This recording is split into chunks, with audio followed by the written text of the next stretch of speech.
Paz de Cristo, meu nome é Eduardo Salles e nesse estudo começamos aqui no Evangelho de Mateus, no capítulo 13, a partir do verso 9.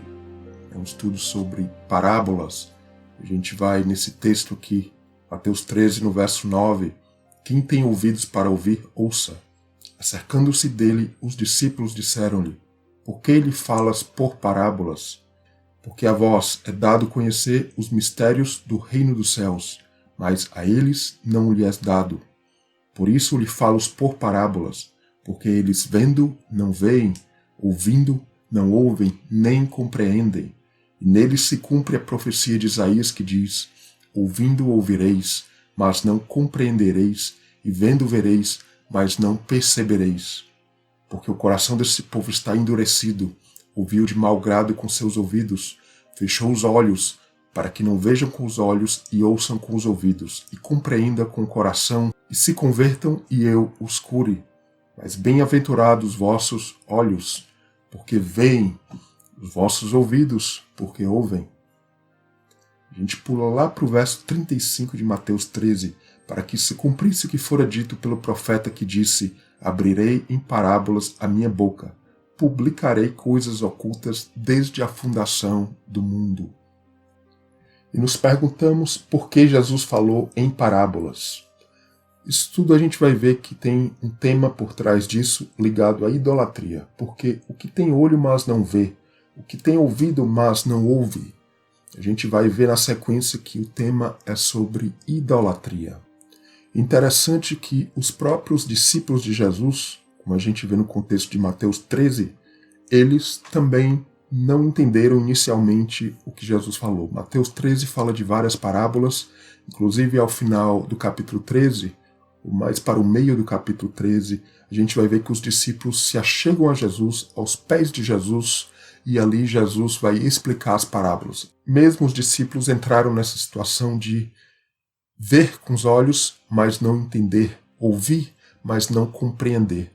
Mas a diferença é que a gente vê eles se prostrando junto a Jesus, a gente vê isso no próprio capítulo 13 de Mateus, e ali Jesus vai explicar. E qual o significado de parábola? Parábola é um provérbio, o próprio livro de Provérbios de Salomão, livro das parábolas. Também essa mesma palavra no hebraico que eu coloco aqui na tela significa similaridade. Também significa essa mesma grafia dessa mesma palavra, significa dominar, é algo elevado. Veja só Mateus 13, no verso 14. Nele se cumpre a profecia de Isaías que diz: Ouvindo ouvireis, mas não compreendereis, e vendo vereis, mas não percebereis. Então, o que tem olho, mas não vê, ouvido, mas não ouve? A gente vê a resposta no Salmo 115 e em várias outras passagens também. Fala dos ídolos das nações, obras das mãos humanas, ligado ao número 6, obras, trabalho, esforço que não chega ao 7, ou, no lado bom, que chega ao descanso de Deus, o 7. Então, ali no Salmo 115, aqueles ídolos têm boca, mas não falam, olhos, mas não veem, ouvidos não ouvem, os narizes que não podem cheirar, mãos que não apalpam, e etc. A eles se tornem semelhantes os que os fazem. Veja só, nós nos tornamos como isso quando o nosso Deus é um Deus que não é vivo, que não fala, que não ouve, ou que a nossa interação com o nosso Deus é de uma forma distorcida do que é a palavra. Então, provar da boca, ouvir do ouvido, o cheirar do nariz, o tocar das mãos, do corpo, o ver dos olhos, tudo isso fala de uma obra viva ou não, é uma obra de vida que Deus está fazendo em nós, um Deus vivo, ou, se não, uma obra morta. A idolatria inicia, termina e tem o seu meio em doutrinas equivocadas, que não convertem o coração, nem têm o Espírito Santo de Deus. São realmente obras das mãos humanas. Tudo fica na cabeça, exceto tocar, ou seja, a partir do momento que a gente tem o controle de Deus, as nossas obras vão seguir. O significado das curas de Jesus. Todo o contexto ali de Mateus, capítulo 13, antes, depois, Jesus vai curar cegos, surdos, mudos, paralíticos, leprosos, endemoniados, doentes em geral. E veja só, Mateus 23, nos versos 16 a 26, os fariseus religiosos eram os verdadeiros cegos. Segundo Jesus vai repetir isso várias vezes. Realmente é uma obra que tem que ser viva em nós. Então Jesus, nesse contexto de Mateus, ele vai curar todos esses aí, deixando de lado o fato de Jesus que ele ainda pode curar realmente fisicamente, e a gente deve clamar por isso.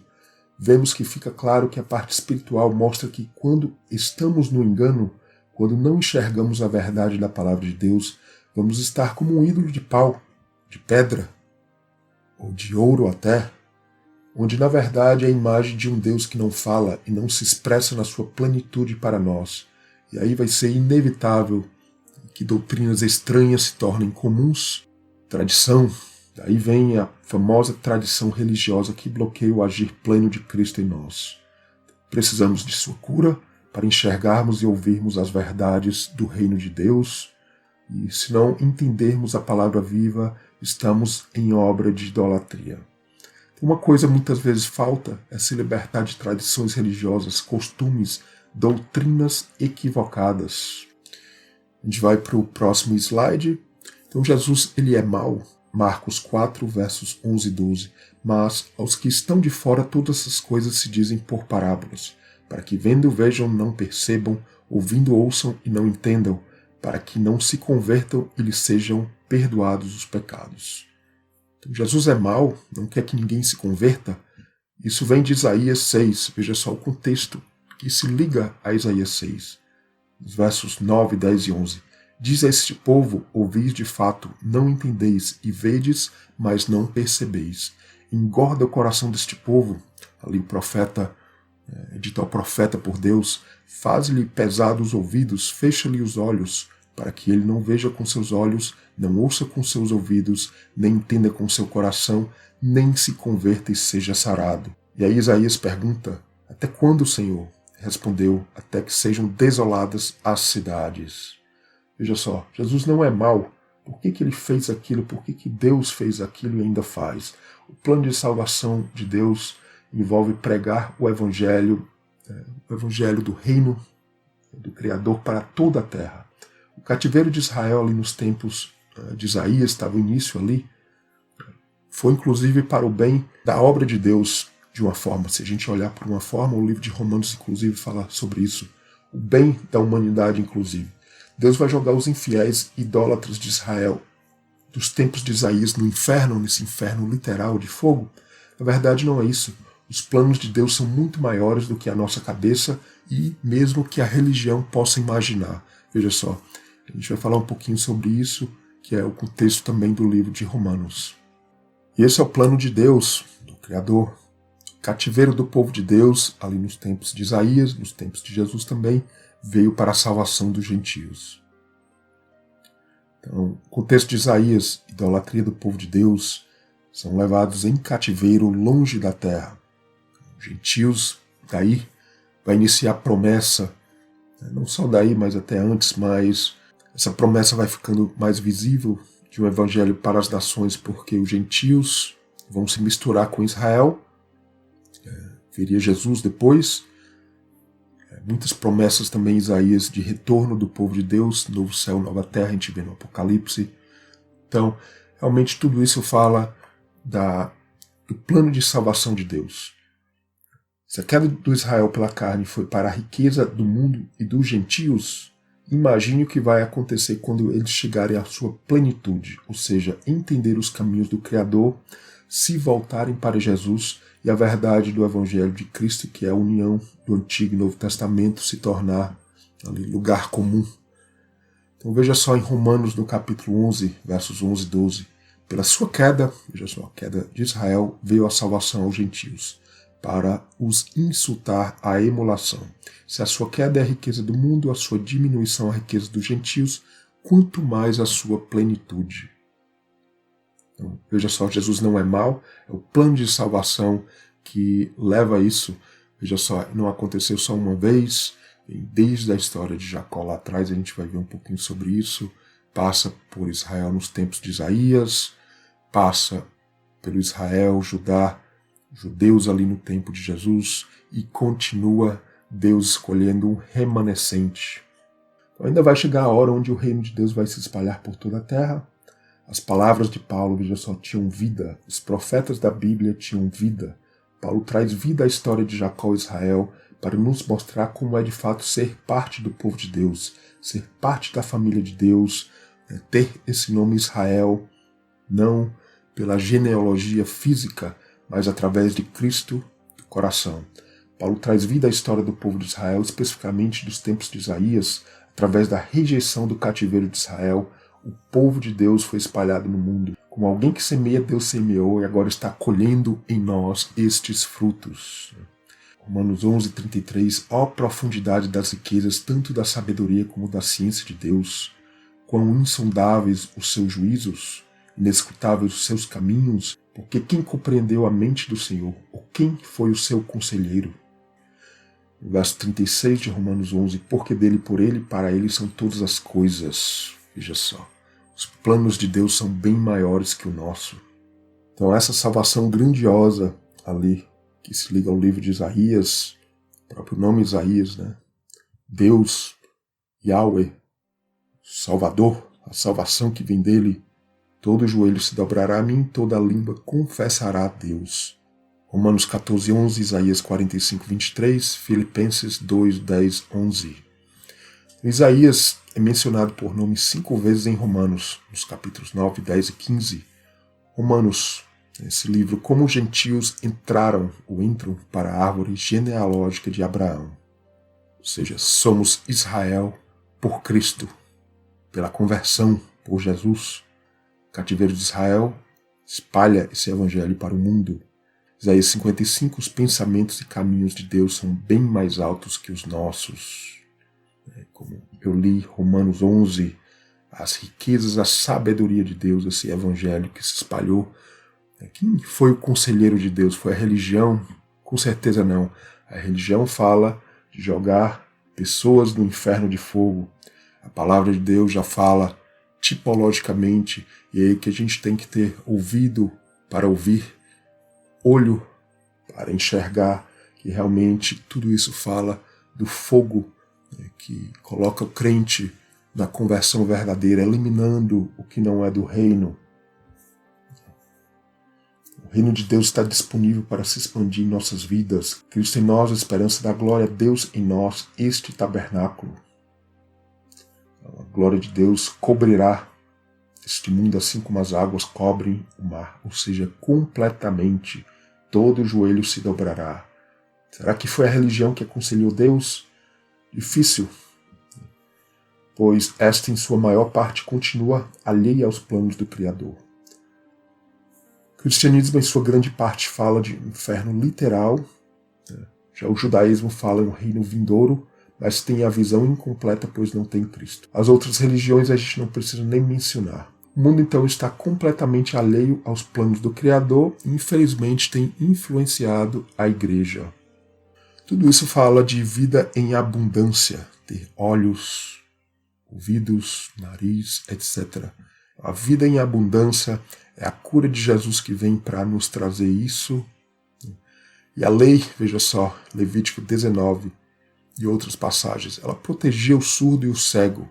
Não amaldiçoarás ao surdo, nem porás tropeço diante do cego, mas temerás o teu Deus. A verdade é que Jesus não é mau.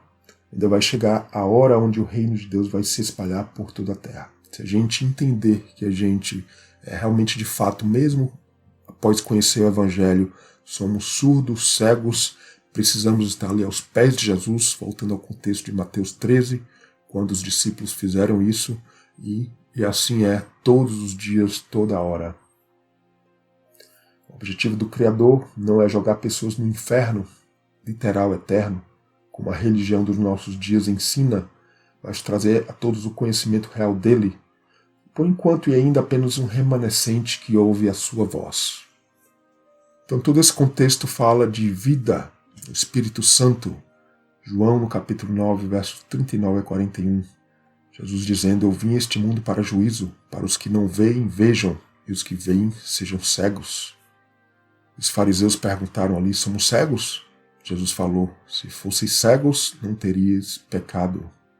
Mas como agora diz, eis, vemos, por isso o vosso pecado permanece.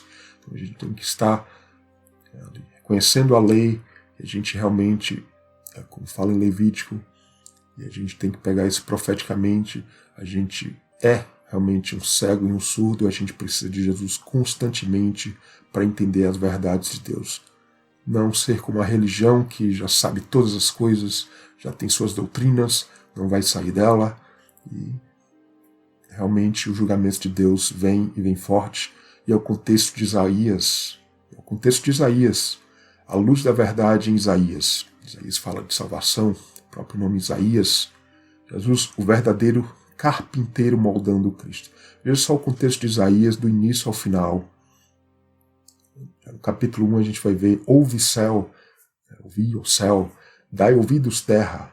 Veja só, o boi e o jumento conhece o dono, mas o povo de Israel, ali Isaías 1, Isaías capítulos 1 a 6, veja só, obras humanas, idolatria, veja só, os céus e terra, obras humanas, objetos que a gente fala inanimados, né? Não tem ouvidos, não tem boca, mas ouviram ali em Gênesis 1 a palavra de Deus, que até hoje estes obedecem. Veja só, o sol continua a brilhar, as estações, a lua, veja só, coisa mais simples, né, na criação, e a gente tem que se assemelhar a isso, ouvir a voz de Deus, obedecer.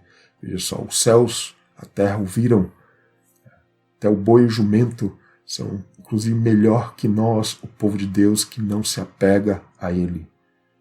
Isaías 1 a 40, julgamentos em Israel e na terra. Veja só, o contexto de Isaías. Veja só como é lindíssimo. Isaías 40 a 52. Ídolos, obra das mãos humanas. Fala de carpinteiros, artífices. Ali todo o problema de Israel, carpinteiros criam obras que não falam, não ouvem. Todo esse contraste com Jesus o carpinteiro. Inclusive Mateus 13, ali no final, no capítulo 13, falam que eles perguntaram: não é o filho do carpinteiro? Então realmente é o carpinteiro que faz essa obra, é o artífice. Carpinteiro, ferreiro, artífice. Essas obras em madeira, em ouro, em prata. Todo o contexto de Isaías ali, lindíssimo. Lindíssimo ali em Isaías o contraste das obras de idolatria com as obras do verdadeiro carpinteiro que trabalha em nós, e assim também somos. Em Isaías 40 a 66, o Messias, esse contraste com esse carpinteiro falso, o verdadeiro, o Messias, o verdadeiro que vem para curar os cegos, surdos, coxos. Fala da luz que vem do Oriente. Veja só, todo esse contexto de luz, os olhos que veem uma luz, falam das obras céu e terra. Então, lindíssimo, em novo céu e nova terra, Isaías 65, 66.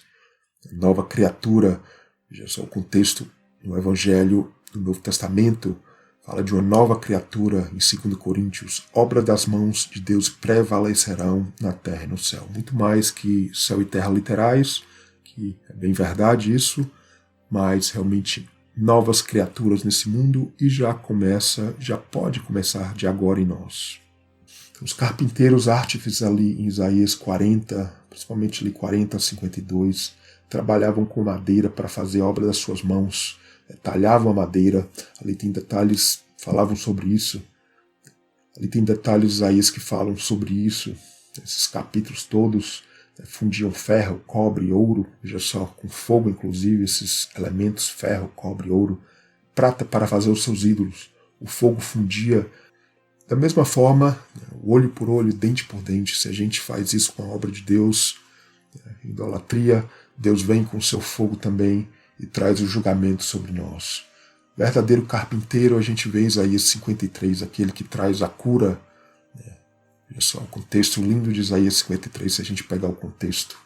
Ele vem para nos curar, ele levou sobre si as nossas doenças, enfermidades, do não ver, do não perceber as coisas, do não ouvir, para sermos uma obra viva, não um pedaço de madeira, ferro, bronze, prata ou ouro.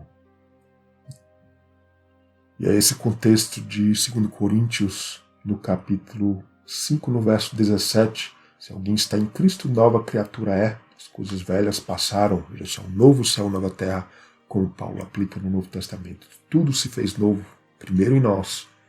E tudo isso provém de Deus, a verdade do Criador que vai se espalhar. Vida em abundância, desde agora, o Espírito Santo traz vida. João capítulo 5, no verso 24. Quem ouve a minha palavra, Jesus, e crê naquele que me enviou, tem a vida eterna, não entrará em condenação, mas passou da morte para a vida. Só de um ídolo, que é uma imagem morta, sem vida, realmente é um corpo morto, é um animal ali do sacrifício, ou seja, tudo que é da carne tem que ficar para trás, tudo que é idolatria também. João 16, no verso 13, Espírito da verdade, de verdade, guiará em toda a verdade, não falará de si, dirá tudo o que tiver ouvido. Esse é o contexto da vida eterna. Jesus falou para aquela samaritana, em João 4, aquele que beber da água, essa água que eu lhe der nunca terá sede. Essa é uma fonte de água que salta para a vida eterna. A samaritana até falou, mas como assim o poço é fundo? Como você vai tirar essa água? Você não tem nem ali um balde. E realmente o poço é fundo, a gente tem que cavar, buscar o Senhor, bater na porta, nesse sentido também de buscar a Deus. Então esse passar da morte para a vida, essa vida eterna, uma vida eterna já começa de agora. João 6, no verso 47, na verdade vos digo, aquele que crê em mim tem, é o presente, tem a vida eterna.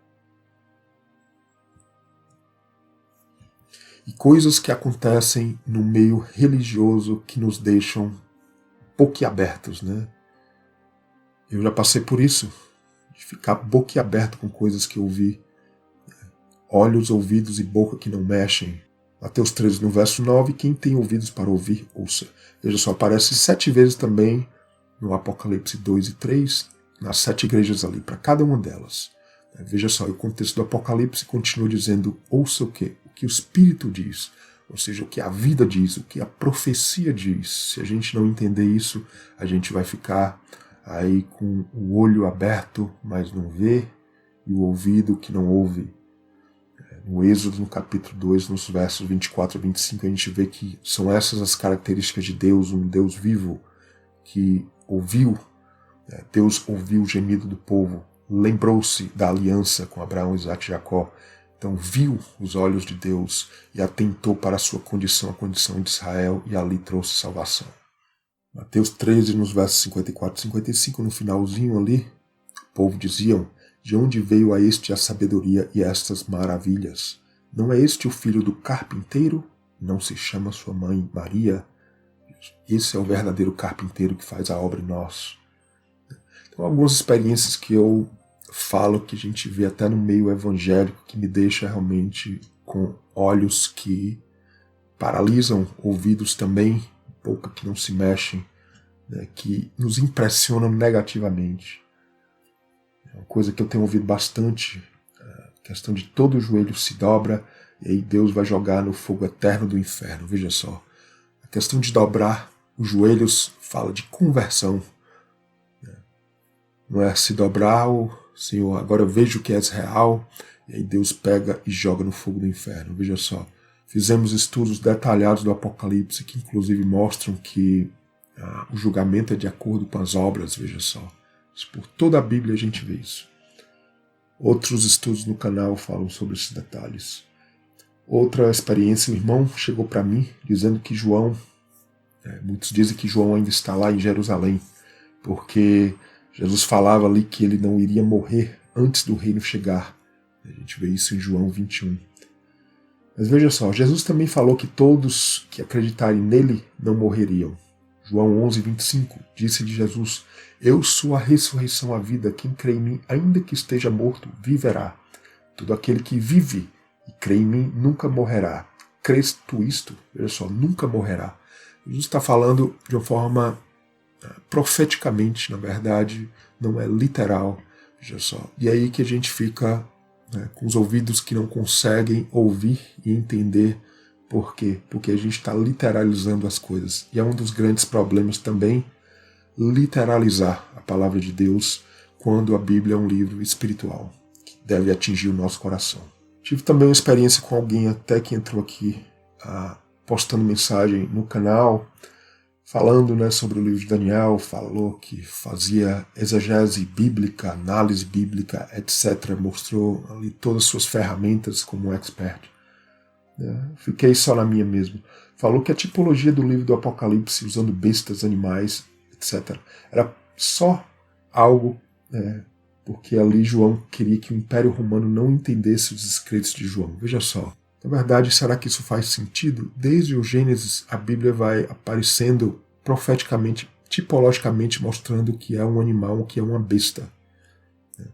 Desde Gênesis, na verdade, no capítulo 1, mas eu coloco no capítulo 3, na queda de Adão e Eva, ali com a serpente, a questão do homem versus o animal, depois Levítico, e por aí afora, não só isso, mas a história de Jacó também, onde ali, supostamente ele acha que uma fera maligna, uma besta maligna ali devora José. Na verdade, as bestas eram os próprios irmãos.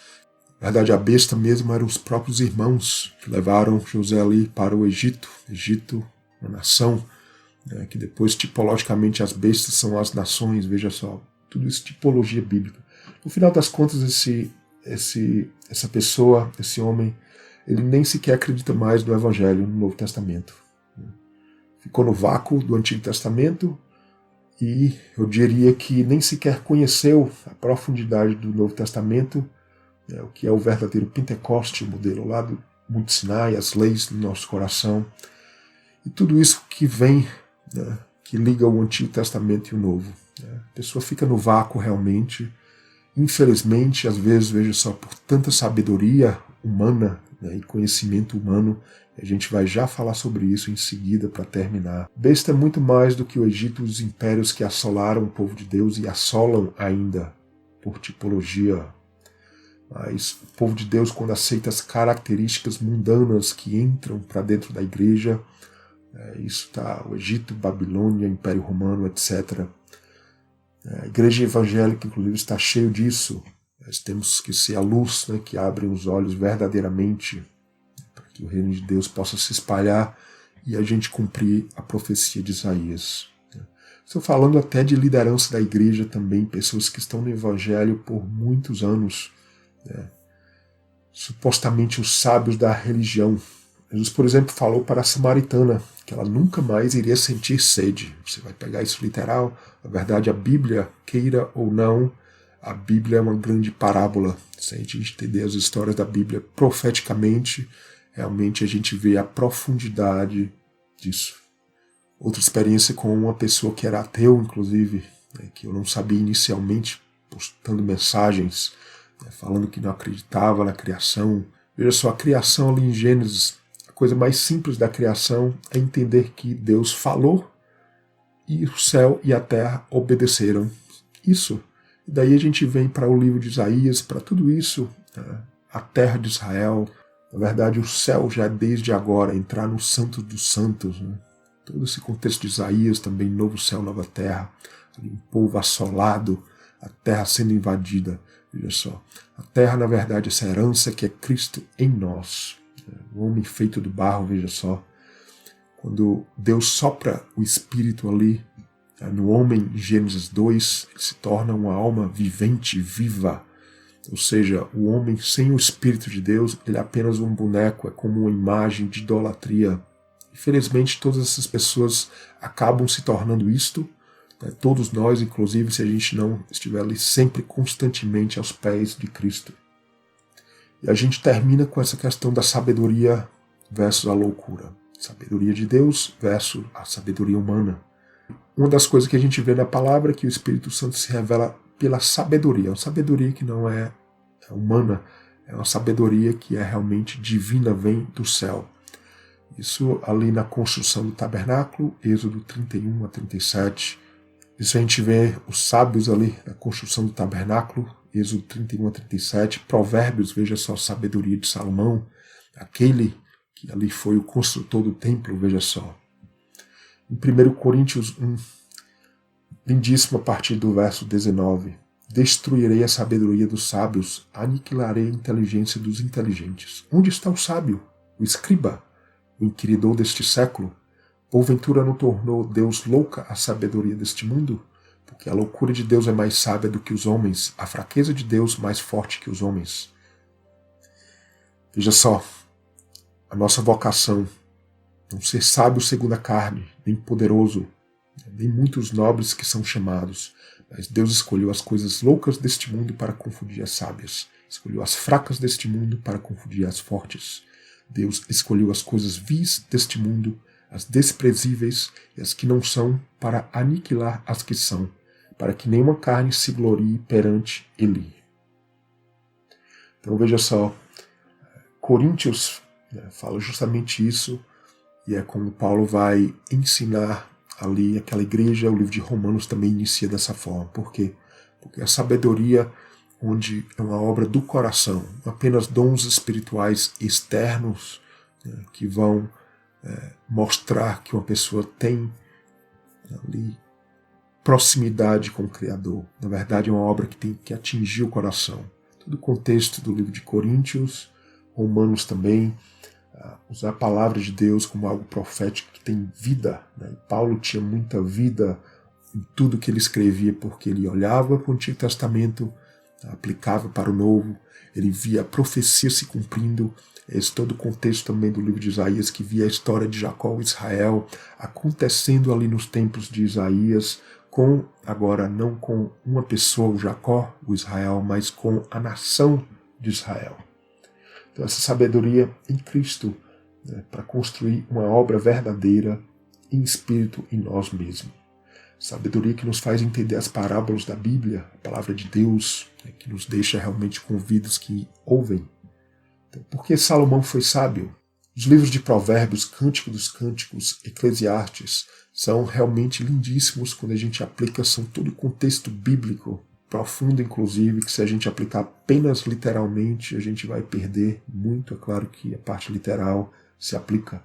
Então, interpretar a Bíblia literalmente é perigoso, assim como também espiritualizar as coisas equivocadamente, sem o Espírito Santo, sem realmente a palavra dar testemunho dela mesma. Tudo isso é perigoso. E muitos fazem, a gente pode fazer isso até por um erro, mas a correção vem do Senhor. A Bíblia é um livro espiritual, não um livro de ciência, não um livro apenas de boas maneiras. Inclusive, tudo isso faz parte realmente, tem sua importância. Então veja só, quando a parte espiritual é deixada de lado, e a Bíblia é um livro espiritual, nem tanto de ciência. Veja só, se a gente deixa a parte espiritual de lado, a gente vê as doutrinas equivocadas entrando. Muitos falam de inferno literal, esquecendo também que o Criador é um pai, que trata o ser humano com correção. Isso é um conflito realmente com o inferno literal. O abuso do poder e dinheiro, quando se fala de dízimo, ofertas, desconhecendo todo o lado espiritual do significado do dízimo, por exemplo, das ofertas. Todo mundo sabe o que significa uma vida em oferta. Então, tem a parte literal. Muitas dessas coisas são coisas que se aplicavam a uma nação, como o dízimo do Antigo Testamento, não do Novo literalmente. Então, aí vem o abuso, Deus vai deixando, infelizmente, a religião vai seguindo um caminho torto. Muitos ateus e cristãos mesmo, religiosos, veem a Bíblia literalmente e aí começam a entrar num caminho que pode levar ao ateísmo, porque começam a questionar e não percebem a simplicidade da palavra de Deus, inclusive na criação, que é realmente Deus falando e tudo obedece. Então, a simbologia de sol, lua, terra, as festas de Israel, tudo ligado à lua, às estações do ano, é o crente se convertendo, gerando frutos para o Criador, habitando nessa terra, nesse local onde o Criador quer. Veja só, tudo isso, os literalistas, ateístas, vão entrando por um caminho onde mesmo a jumentinha ali de Balaão, vai tendo mais sabedoria que estes, porque ali ela conseguiu com seus olhos perceber e seus lábios se abriram para falar ali o que ela estava vendo ali do anjo, né? Então a correção vem, a gente tem que perceber isso, e um animal, veja só, não só céu e terra, que estão em constante movimento, obedecendo à voz do Criador, até o animal se torna mais inteligente que, infelizmente, que o ser humano nessas condições. Isaías, no capítulo 1, verso 2 e 3, ouvi aos céus, dá ouvido tua terra, o Senhor, o Criador, criei filhos, mas eles se rebelaram contra mim. O boi conhece o seu possuidor, o jumento a manjedoura do seu dono, mas Israel não tem conhecimento, meu povo não entende. E só no final, o Deus Criador nos deixa seguir nossos próprios caminhos, frutos da nossa imaginação. Falei o problema de Israel, Jeremias falou muito sobre isso, imaginação de suas mentes, mas que Deus possa nos renovar completamente, sermos uma nova criatura.